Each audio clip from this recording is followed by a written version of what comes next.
Before this Apache ever leaves the ground armed for combat, every system has to prove itself. This is the ammunition handling check.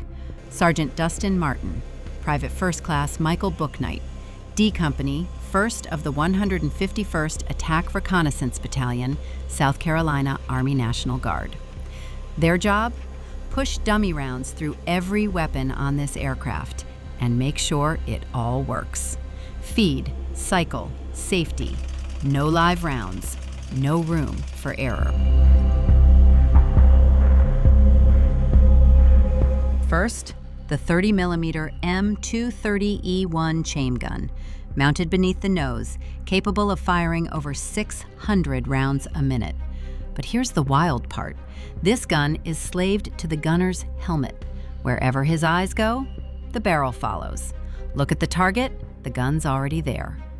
Next, the AGM-114 Hellfire missile. The name says it all. Helicopter-launched, fire and forget. Laser-guided, precision strike, capable of destroying armored targets from over 5 miles out.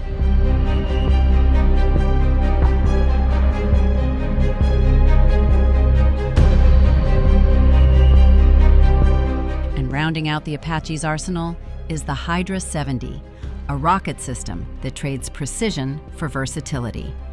Depending on the mission, it can carry high-explosive warheads, flechette rounds, smoke, or illumination flares, giving crews options far beyond a single type of target.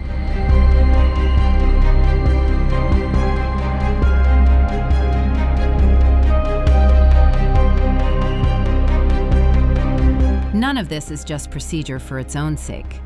Out here, a weapons check like this is what stands between an aircraft that's truly ready for combat and one that fails at the worst possible moment. Every mechanism gets tested on the ground, precisely so it doesn't have to be trusted for the first time in the air.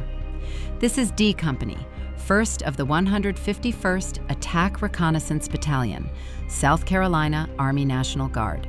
Citizen soldiers doing the unglamorous work that keeps an Apache combat ready whenever the call comes.